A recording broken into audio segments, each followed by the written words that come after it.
ओम श्री परमात्मे नमः। पहला अध्याय गीता का। धृतराष्ट्र बोले, हे संजय, धर्म भूमि कुरुक्षेत्र में इकट्ठे हुए युद्ध की इच्छा वाले मेरे और पांडु के पुत्रों ने क्या किया। इस पर संजय बोले, उस समय राजा दुर्योधन ने व्यूह रचना युक्त पांडवों की सेना को देखकर और द्रोणाचार्य के पास जाकर यह वचन कहा, हे आचार्य, आपके बुद्धिमान शिष्य द्रुपद पुत्र धृष्टद्युम्न द्वारा व्यूहकार खड़ी की हुई पांडुपुत्रों की इस बड़ी भारी सेना को देखिए। इस सेना में बड़े बड़े धनुषों वाले युद्ध में भीम और अर्जुन के समान बहुत से शूरवीर हैं, जैसे सात्यकी और विराट और महारथी राजा द्रुपद और धृष्टकेतु, चेकितान और बलवान काशीराज पुरुजित, कुंती भोज और मनुष्य में श्रेष्ठ शैव्य और पराक्रम युद्धामन्यु तथा बलवान उत्मोजा, सुभद्रा पुत्र अभिमन्यु और द्रौपदी के पांचों पुत्र, ये सभी महारथी हैं। हे ब्राह्मण श्रेष्ठ, हमारे पक्ष में भी जो जो प्रधान हैं उनको आप समझ लीजिए। आपके जानने के लिए मेरी सेना के जो जो सेनापति हैं उनको कहता हूँ। एक तो स्वयं आप और पितामह भीष्म और कर्ण तथा संग्राम विजयी कृपाचार्य, और वैसे ही अश्वत्थामा, विकर्ण और सोमदत्त का पुत्र भूरिश्रवा तथा और भी बहुत से शूरवीर अनेक प्रकार के शस्त्र अस्त्रों से युक्त मेरे लिए जीवन की आशा को त्यागने वाले सबके सब युद्ध में चतुर हैं। भीष्म पितामह द्वारा रक्षित हमारी वह सेना सब प्रकार से अजय है। भीम द्वारा रक्षित इन लोगों की ये सेना जीतने में सुगम है। इसीलिए सब मोर्चों पर अपनी अपनी जगह स्थित हुए आप लोग सब के सब ही निसंदेह भीष्म पितामह की ही ओर से सुरक्षा करें।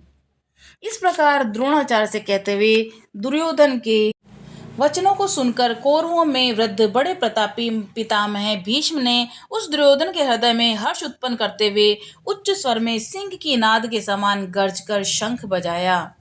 उसके उपरांत शंख और नगाड़े, ढोल, मृदंग और नरसिंह आदि बाजे एक साथ बजे और उनका यह शब्द बड़ा ही भयंकर हुआ। उसके अनंतर सफेद घोड़ों से युक्त उत्तम रथ में बैठे हुए श्री कृष्ण महाराज और अर्जुन ने भी अलौकिक शंख बजाया।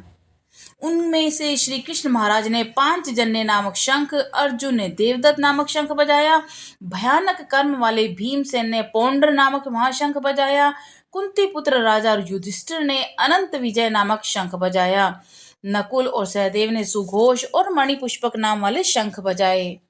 श्रेष्ठ धनुष वाले काशीराज और महारथी शिखंडी और धृष्टद्युम्न तथा राजा विराट, अजय, सात्यकी तथा राजा द्रुपद और द्रौपदी के पांचों पुत्र और बड़ी भुजा वाले सुभद्रा पुत्र अभिमन्यु, इन सब ने हे राजन अलग अलग शंख बजाए। और उस भयानक शब्द ने आकाश और पृथ्वी को भी शब्दायमान करते हुए धृतराष्ट्र पुत्रों के हृदय को विदीर्ण कर दिया। हे राजन, उसके उपरांत कपिध्वज अर्जुन ने खड़े हुए धृतराष्ट्र पुत्रों को देखकर उस शस्त्र चलने की तैयारी के समय धनुष उठाकर ऋषिकेश श्री कृष्ण महाराज से ये वचन कहा, हे अच्युत, मेरे रथ को दोनों सेनाओं के बीच में खड़ा करिए। जब तक मैं इन स्थिति के स्थित हुए युद्ध की कामनाओं वालों को अच्छी से देख लूं, इस युद्ध रूप व्यापार में मुझे किन किन के साथ युद्ध करना योग्य है। दुर्बुद्धि दुर्योधन का युद्ध में कल्याण चाहने वाले जो जो ये राजा लोग इस सेना में आए हैं, उन युद्ध करने वालों को मैं देखूंगा।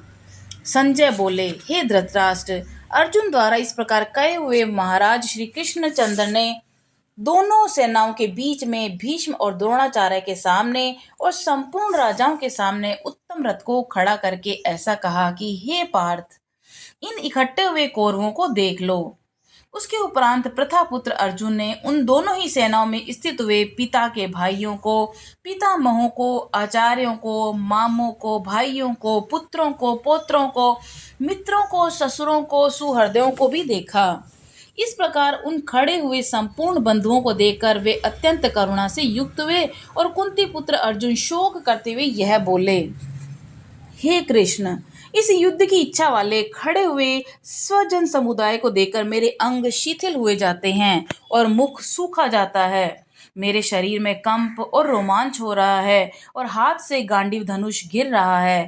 त्वचा बहुत जल रही है, मेरा मन भ्रमित हो रहा है, इसलिए मैं खड़ा रहने को भी समर्थ नहीं हूँ।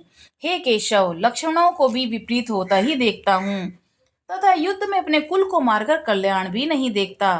हे कृष्ण, मैं विजय नहीं चाहता और राज्य और सुखों को भी नहीं चाहता।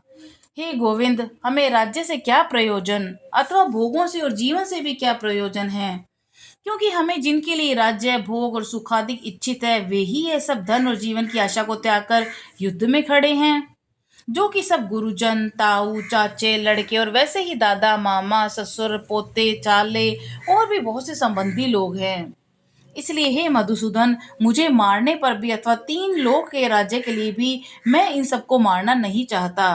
फिर पृथ्वी के लिए तो कहना ही क्या। हे जनार्दन, धृतराष्ट्र के पुत्रों को मारकर भी मुझे क्या प्रसन्नता होगी? इन आतताइयों को मारकर तो मुझे पाप ही लगेगा। इसलिए हे माधव, अपने बांधव धृतराष्ट्र के पुत्रों को मारने के लिए हम योग्य नहीं हैं, क्योंकि अपने कुटुंब को मारकर हम कैसे सुखी होंगे? यद्यपि लोभ से भ्रष्टचित्त हुए ये लोग कुल के नाशकृत दोष को और मित्रों के साथ विरोध करने में पाप को नहीं देखते, परंतु हे जनार्दन, कुल के नाश करने से होते हुए दोष को जानने वाले हम लोगों को इस पाप से हटने के लिए क्यों नहीं विचार करना चाहिए? क्योंकि कुल के नाश होने से सनातन कुल धर्म नष्ट हो जाते हैं और धर्म के नाश होने से संपूर्ण कुल को पाप बहुत ही दबा लेता है। तथा हे कृष्ण, पाप के अधिक बढ़ जाने से कुल की स्त्रियां दूषित हो जाती हैं, और हे वाषणे, स्त्रियों के दूषित होने पर वर्ण संकर पैदा होते हैं, और वह वर्ण संकर कुल घातियों की ओर कुल को नरक में ले जाने के लिए ही होता है। लोप हुए पिंड और जल की क्रिया वाले इनके पितर लोग भी गिर जाते हैं, और इन वर्ण संकर कारक दोषों से कुल घातियों के सनातन कुल धर्म और जाति धर्म नष्ट हो जाते हैं। तथा हे जनार्दन, नष्ट हुए कुल धर्म वाले मनुष्यों का अनंत काल तक नरक में वास होता है, ऐसा मैंने सुना है। अहो, शोक है कि हम लोग बुद्धिमान होकर भी महान पाप करने को तैयार हैं, जो कि राज्य और सुख के लोभ से अपने कुल को मारने के लिए तैयार हो रहे हैं। यदि मुझे शस्त्र रहित न सामना करने वाले को शस्त्रधारी धृतराष्ट्र के पुत्र रण में मारे तो वह मारना भी मेरे लिए अति कल्याणकारक होगा। संजय बोले। रणभूमि में शोक से उद्विग्न मन वाले अर्जुन इस प्रकार कहकर बाण सहित धनुष को छोड़कर रथ के पिछले भाग में बैठ गए। इति श्रीमद्भागवत गीता रूपी उपनिषद और ब्रह्म विद्या तथा योग शास्त्र विषयक श्री कृष्ण अर्जुन के संवाद में अर्जुन विषाद योग नामक पहला अध्याय। जय श्री कृष्ण।